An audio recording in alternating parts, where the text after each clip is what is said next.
अभी राष्ट्रीय मीडिया एक तरफा मतलब योगी जी को गलत ठहरा रही है, उन्होंने ये गलत किया, लेकिन इस घटना के पीछे ये घटना शुरू क्यों हुई इसके बारे में अपन जानना यदि चाहेंगे तो वो सत्य बहुत अलग है। हरिओम सतनाम ना संप्रदाय की जय हो। आज जिस विषय को लेकर आपके सामने मुखातिब हुए हैं वो विषय है प्रयागराज में अर्धकुंभ जो चल रहा है उसमें जो राजनीतिक स्टंटबाजी हो रही है वो क्यों हो रही है और इसके क्या कारण है।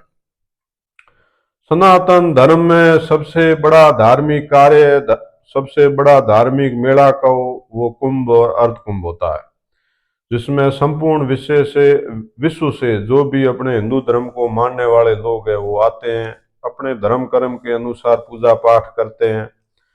सब कुछ सही चल रहा था, तभी मौनी अमावस्या के दिन एक सम भगदड़ हो हल्ला हुल्लड़बाजी हो के एक गुरु गुरु अवि मुक्तेश्वरानंद जी प्रकट हुए, मेरे साथ ये हो गया।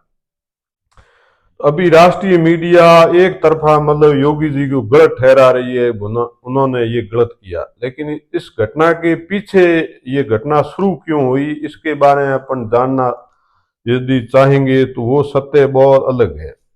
वो सत्य है कि गुरु महाराज को एक जगह हर साधु संत को उनकी पद अनुरूप हिसाब से अलग से टेंट मिलता है, जगह मिलती है, पूजा पाठ के लिए सब सुविधाएं मिलती है। और योगी जी के आने के बाद में जो कुंभ और अर्ध कुंभ में जो संत महात्माओं को आदर सम्मान सुविधाएं मिलती है वो तो काबिल तारीफ है। फिर भी गुरु महाराज अभी मुक्तेश्वरानंद जी इससे संतुष्ट नहीं हुए और उनको दोषी ठहराने के लिए ऐसे राजनीतिक हुल्लड़बाजी में शामिल हो गए। तो जिस दिन मौनी अमावस्या के दिन पूरे संसार से सबसे ज्यादा भीड़ होती है, उस दिन 1 करोड़ से ऊपर श्रद्धालु उस मेले में आए हुए थे। गुरु महाराज ने 100-200 अपने चेले चपाटे लेकर हुड़दंग करते हुए बैरिकेड तोड़ते हुए उस भीड़ में घुसने की कोशिश की।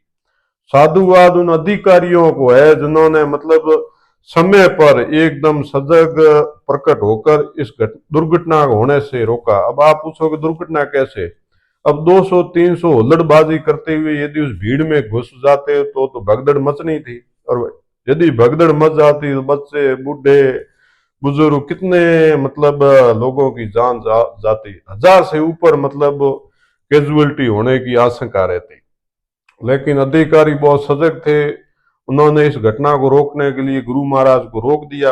जैसे ही गुरु महाराज को रोका तो गुरु महाराज ने वहां अपने राजनीतिक स्टंटबाजी शुरू कर दी, हो हल्ला कर दिया। अब इस हो हल्लड़बाजी को राष्ट्रीय मीडिया को दो पक्ष दिखाने थे, भाई ये हुआ क्यों हुआ। तो इसलिए था गुरु महाराज को कहा गया कि भाई आज भीड़ ज्यादा है, आपको स्नान करना है तो जो प्रशासन कह रहा उस हिसाब से करें ताकि की व्यवस्था बनी रहे। वो व्यवस्था नहीं मानी, उसके बाद पुलिस वालों के ऊपर हमला किया, और जब पुलिस वालों ने सामने कार्रवाई की तो उसका रोना रो रहे हैं। तो रोना क्यों रो रहे हैं भाई? भीड़ ज्यादा है, यदि दुर्घटना होती तो गुरु महाराज ने पहले जो भगदड़ हुई थी उसमें योगी जी का इस्तीफा मांगा था, तो अब की बार खुद करवा रहे थे। देखो मतलब संत महाराज के कितने मतलब उच्च धार्मिक विचार हैं कि ऐसे धार्मिक कार्य को भी मतलब हुल्लड़बाजी का एक प्रतीक बना लिया। इस मेले का तो आयोजन तो जो आगे प्रकट होना चाहिए विश्व में, वो तो इतने लोग आए, इतने जो कर्म धर्म ज्ञान की बात होनी थी वो प्रकट होती, लेकिन वो तो होगी बिल्कुल शांत भाव में, कोई बात ही नहीं कर रहा। सिर्फ गुरु महाराज को क्यों रोका उसकी बात हो रही। तो गुरु महाराज को इसलिए रोका, यदि नहीं रोकते भगदड़ होती, और भगदड़ होती तो हजारों लोगों की जान जाती। फिर वही आप लोग ये रोना रोते कि भाई ये क्यों होने दिया, तो पहले ही रोक दिया। आपको तो धन्यवाद देना चाहिए ऐसी सरकार को जो एकदम निर्णय ले लिया। दूसरा, संत महाराज जी को विशेष निवेदन है, आप धर्म का काम करो तो उससे ही बढ़िया। आप ये मतलब धार्मिक कार्य में विघ्न डाल रहे हो। आपकी ये शिकायत हो सकती थी कि व्यवस्थाएं नहीं होती, उसकी शिकायत करो, कोई कमी पेशी उसकी शिकायत करो। सब कुछ सही था, कोई शिकायत नहीं आई, तो खुद शिकायत बन गई भाई मेरे साथ ये हुआ, आपके साथ ही हुआ। कितने महामंडलेश्वर, कितने शंकराचार्य जी, कितने संत महाराज वहां बैठे, कोई शिकायत नहीं कर रहा, सिर्फ आपको ये कब्जी होगी मेरे साथ होगी। आपके साथ क्यों हुआ इसका कारण आप खुद हो। अंतर मन से मनन करो और किसी भी धार्मिक कार्य में विघ्न मत डालो। गुरु महाराज, आपने सनातन धर्म को मानने वालों के पैर पर कुल्हाड़ी नहीं कुल्हाड़ा मारने की कोशिश करी। बहुत मुश्किल से एक हो रहे हैं, फिर भी आप ऐसे धार्मिक कार्य को विवादित बना के कुछ क्यों पाप के भागी बन रहे हो। भगवान आपको सद्बुद्धि दे, और किसी भी धार्मिक कार्य में हो सके तो सहयोग करो, और नहीं हो सके तो विघ्न मत डालो, अपना हरि नाम ग्रहण करो, उससे भी सनातन धर्म का सबसे बड़ी आपकी कृपा होगी।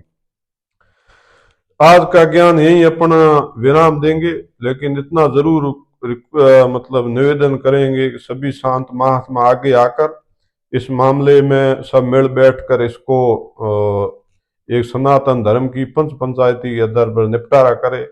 क्योंकि बाहर संदेश गलत जाता है कि भी एक साधु सन्यासी भी मतलब आपस में मिल बैठ के कोई एक बात फैसला नहीं कर पाते। तो ये है आज की बात। हरिओम सतनाम, ना संप्रदाय की जय हो।